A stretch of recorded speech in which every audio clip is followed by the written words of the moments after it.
Welcome back to the garage, everyone. Pardon the air conditioner noise, but it's hot in here.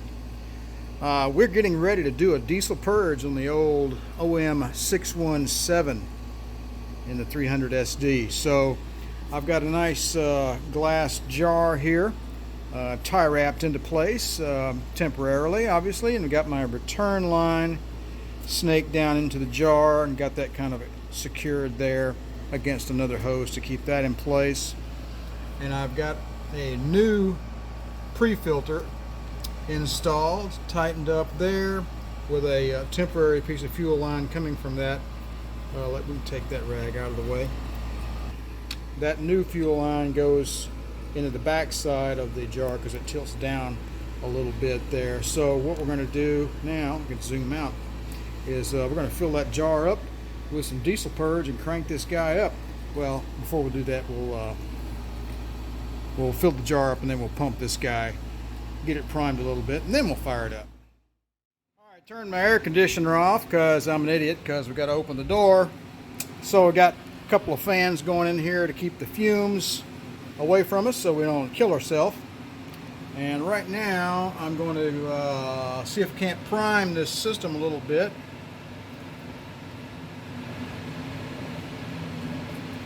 There we go. We can see the bubble action going there. There we go. There we go. All right. Oh, it's starting to stiffen up. I think that's good enough. Yeah. Let's fire this puppy up. All right. It should be noted that here it is about 30 or 40 seconds after we crank this car with the diesel purge. The knocking, usually when I crank this engine, you get a little bit of a knock. That is gone. This engine has never run so smoothly since I have purchased it. That little bit of knock, wow, I am really impressed. I wish you could put a whole tank of this stuff in the car. This car is running so quietly and so smoothly. It is truly amazing.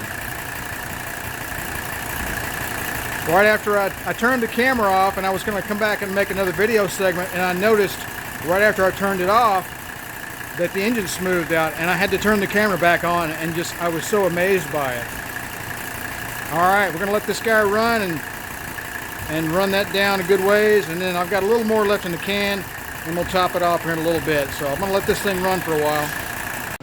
All right, we got down to about right there, and I decided to shut her down and pour the rest of that into the fuel tank. Now I have seen some other fellows on around the YouTube have a darker colored fuel in the bottom of their container when they do this diesel purge, but mine still seems to be pretty clean, which is kind of a good sign, I think.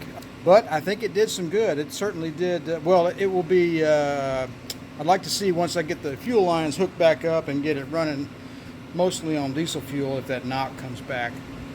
It wasn't a rod knock or anything like that. It was just some sort of a slightly faulty ignition of some sort. I'm not a diesel expert, so I'm going to button this thing back up and fire it up and make sure everything runs okay here. All right, we've got everything buttoned back up.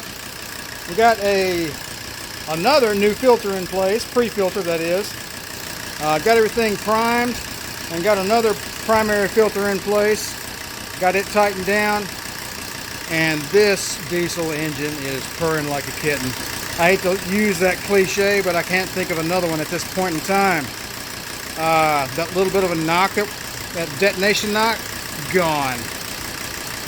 Outstanding. Liqui Moly diesel purge, it's got to be one of the best products I've ever seen. All right, hey, that's it for this video, guys. Please like and subscribe. My goal is 1,000 subscribers by the end of the year. Take it easy.